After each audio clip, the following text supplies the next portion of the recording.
Como preparar sua aula? Parte 2.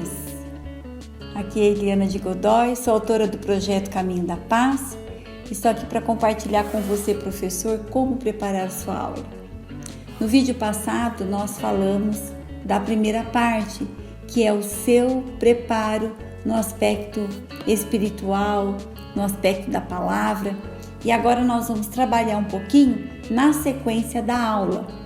Eu programei todos os livros, todos os roteiros do meu material para que fique num formato como se fosse um cultinho, né? Cada classe tem as suas peculiaridades de acordo com a idade, mas o foco principal de cada aula nós vamos seguir um basicão aqui, ok? Depois, futuramente, a gente pode abordar dentro de cada idade os aspectos mais relevantes. Mas vamos lá, a questão da oração. Levando em conta mini maternal e maternal, os pequenininhos, normalmente o professor ora, vai falando e eles vão repetindo. O maternal, às vezes, tem até alguma criança que ela já quer fazer a oração para os amiguinhos repetirem. Então, se você tiver uma criança assim, aproveite, já trabalhe com ela nesse sentido. Mas dentro da classe do primário e do juvenil, que já são crianças maiores, esse momento da oração, você pode trabalhar de 4 formas diferentes. E é necessário que eles sejam ensinados. Porque quando a gente fala, vamos orar, eles já fecham os olhinhos esperando que você faça uma oração inicial e depois já encerre ali, termine. Mas você tem que estar trabalhando de forma intencional, levando essas crianças a aproveitarem esse momento para que elas usufruam o poder da oração. Então você pode trabalhar essa oração de forma individual, ok? Sem problemas. Você pode trabalhar essa oração em dupla, aonde você vai fazer um jogo, alguma coisa, um joguinho tipo de parzinho, aonde eles vão pegar 2 cores, dois números e vão encontrar os seus pares para fazer a parceria da oração. Então, nesse momento, eles vão em dupla e ali você vai motivar e ensiná-los a orar. Um pergunta, o amigo A pergunta para o B qual é o motivo de oração dele. Ele vai ouvir. Depois o B vai perguntar para o A qual é o seu motivo de oração. Depois o A vai orar pelo B, depois o B vai orar pelo A. Então eles serão ensinados a praticar uma oração intercessória pelo amigo, né? Não só orar por si. Uma outra forma de oração seria uma oração em trio, né? Onde você conta na classe 1, 2, 3, 1, 2, 3, 1, 2, 3, junta todo o número 1, todo o número 2, todo o número 3. Esse grupo, quando forma 3, é muito legal porque você vai trabalhar também a questão deles orarem. Um grupo pela escola, um grupo pela igreja e outro grupo pela família, né? Então pode ser pequenos grupos de 3 ou dividir a classe em 3 grupos. Uma outra forma para você dividir, dentro dessa temática de orar pela casa, pela igreja e pela escola, você pode fazer cartõezinhos com essas iniciais. Aí todos que estiverem com a letra C, fiquem com a líder tal. Todos que estiverem com a letra I, todos que estiverem com a letra C. Então vão orar pela casa, pela igreja, pela escola. Não é? Então é muito interessante porque eles vão ampliando a sua visão. Aquelas igrejas que já trabalham com o Royal Kids, onde as crianças já são motivadas a serem intercessoras, elas estão anos-luz na frente, mas nós precisamos que as nossas crianças todas aprendam a ter essa vida de oração, ok? Bom, a partir daí, você vai trabalhar a oração em grupo, não é? Aonde no grupo pode ser colocado uma necessidade específica, um motivo específico, ou você direcionar grupo 1, grupo 2, grupo 3. O grupo 1 vai orar pelo nosso presidente, o grupo 2 vai orar pela nossa igreja, o grupo 3 vai orar pelos nossos vizinhos para que se convertam. Então ali você vai direcionando e isso vai ajudando as crianças a terem uma amplitude maior no momento da oração, ok? Então ali começou o momento da oração, cada semana você escolhe uma forma diferente, ok? Vamos entrar no louvor.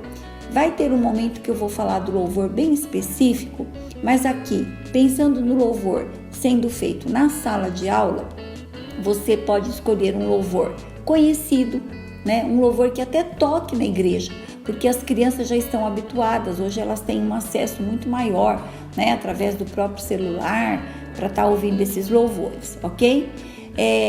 Escolha, se possível, um tema de louvor que seja direcionado com o tema da lição, né? Às vezes são louvores muito inspirados, aonde ela vai ouvir a história e ao cantar o louvor vai fixar esse conteúdo. Se você tiver alguém na igreja, algum jovem, adolescente ou alguém do Ministério Infantil que se disponibilize, né? Você pode fazer uma escala, uma vez por mês a estar ali para tocar, seja um tecladinho, seja um violão, para acompanhar as crianças no louvor, também é muito legal, tá? Então, momento do louvor. A oferta. A oferta, ela deve ser ministrada com toda alegria, com toda reverência. E ali você pode utilizar, por exemplo, no vídeo passado eu falei de você já saber o que você vai orar, o princípio bíblico. Então você, quando sabe ali na segunda-feira que você vai dar aula no domingo, você já sabe quem vai estar com você. Então você pode pedir para aquela professora auxiliar: por favor, será que você poderia no domingo fazer a parte da oferta com as crianças? Então já é uma coisa a menos para você pensar e vai motivar essa líder a participar da aula, ok? As histórias. As histórias, queridos, eu quero ter aqui uma observação muito séria para você, porque a história, ela é a palavra ministrada, é o foco da nossa aula, é a parte principal da nossa aula e ela deve ser tratada com muita reverência. Embora em cada classe a gente utilize os aspectos didáticos de acordo com a idade, nós vamos precisar mostrar para essa criança que a historinha é a palavra de Deus, ok? Uma coisa que me perguntam: pastora, pode ler a história? Pode, você vai ler segunda, terça, quarta, quinta, sexta e sábado. No domingo a história está na ponta da língua, ok? Nós vamos também logo gravar um vídeo como contar histórias. Como contar histórias? Na classe do mini maternal, crianças de 1 e 2 anos, o recurso que eu utilizo, que eu sugiro, são os fantoches, porque a professora coloca um avental, os fantoches no bolsão e na hora dela contar a história, ela vai tirando os fantoches daqui de pertinho dela. Então a criança já vai sendo motivada a estar prestando atenção nessa professora. E uma coisa que eu oriento também: leia a história que está no livro, conforme eu escrevi. Porque, queridos, é dada uma referência bíblica, aonde você já leu lá naquele primeiro momento, como eu falei no vídeo passado. Só que quando você lê essa referência ou resumo, é para que você, professor, se contextualize do conteúdo completo da história. Acontece que se a criança ela for abordada com todo aquele conteúdo, ela não vai captar. Então, no mini maternal, eu pego ali 3 ideias principais, aonde de forma subliminar você vai trabalhar o princípio bíblico, mas na verdade tem ali somente o ponto principal, o nome de um personagem, uma atitude desse personagem e só, né? No maternal, a historinha ela é um pouco mais elaborada. Talvez aí você precise fazer uma colinha, colocar algumas palavras-chave, né, num roteirinho, numa listinha. E no maternal você vai contar essa história montando brinquedos. Nós até orientamos aquela mesa em forma de ferradura. Essa mesa embaixo ela tem uma prateleira, onde você já vai deixar os materiais na sequência de como você vai contar a história. Então, até esse material na sequência já é um roteiro para você saber o que você vai introduzir em cima da mesa para montar o cenário todo da história. No primário, nós vamos explorar o aspecto da dramatização. As crianças nessa idade, elas gostam muito de imitar os personagens. Tanto é que vocês veem, quando é criança nessa idade para fazer festa de aniversário, elas gostam das princesas da Disney, dos super-heróis, e por que não abordarmos os maiores heróis da Bíblia e as mais lindas princesas da Palavra de Deus? Então ali, nesse momento também, tem o contexto da história, onde você, professor, vai estudar, vai ministrar, e quando você estudar, você vai prestar atenção qual é a parte que você vai contar. Por exemplo, no volume 1, a história de José, essa história é dividida em 6 semanas. 6 semanas. Então, se o professor ele não tomar cuidado, ele acaba contando trechos da história que será no conteúdo da semana seguinte. Então, observe direitinho qual é a parte que você tem que contar para a criança.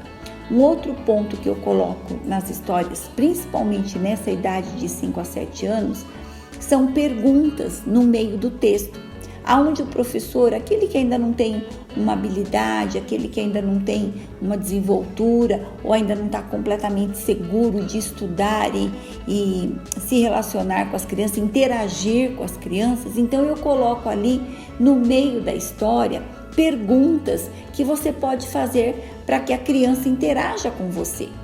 Eu coloco também, quando tem alguma palavra diferente, eu pesquisei o significado dessa palavra. Então, antes que a criança pergunte para você, você já explica o significado daquela palavra no contexto, ok? Na classe do juvenil, as crianças vão ler na própria Bíblia. Então, os textos são divididos em partes, aonde você pode direcionar cada criança a ler um pedacinho. Agora, ali está escrito em letras bem grandes, né? Aonde você, professor, deve ler e estudar todo o texto antes de dar a aula, obviamente. Mas ali, na hora em que a criança ela lê aquele pedacinho, você já pode fazer uma conclusão.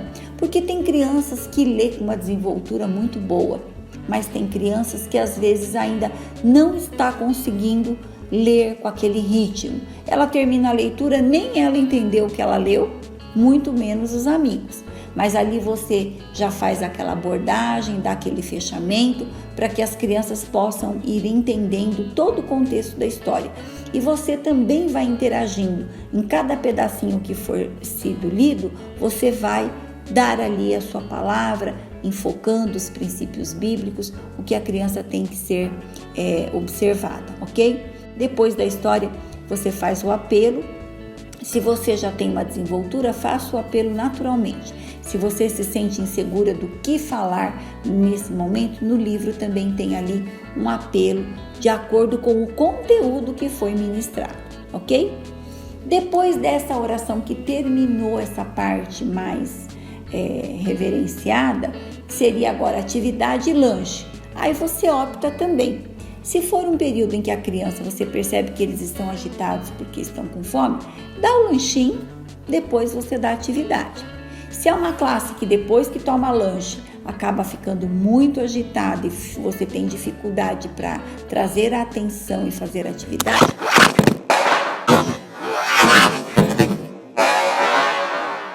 depois da história e do apelo, você vai ver o que você vai trabalhar primeiro.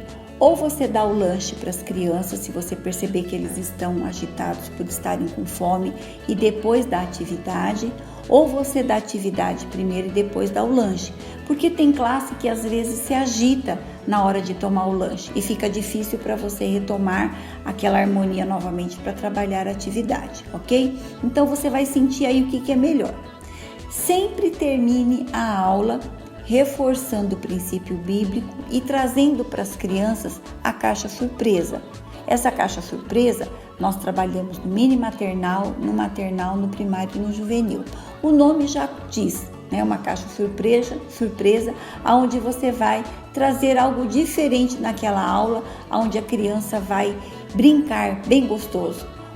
Um ioiô com luzinha, um brinquedo eletrônico, um livro de história tridimensional, um álbum de fotos, um doce diferente, um animal de estimação, né? Algo que seja bem inusitado. e a gente sempre orienta para as crianças do juvenil que ela pode, cada semana, uma criança leva essa caixa surpresa e ela traz esse alimento surpresa para o final da aula, ok? Queridos, espero que eu tenha ajudado você. Isso tudo consta no nosso material, mas nada como a gente poder dar essa dica pessoalmente, falando com cada um de vocês. Deixa o seu like, coloque aí o seu comentário, acione o sininho e se inscreva no nosso canal, para que mais pessoas possam receber todas as dicas que nós estamos dando, ok? Um beijo grande e até a semana que vem.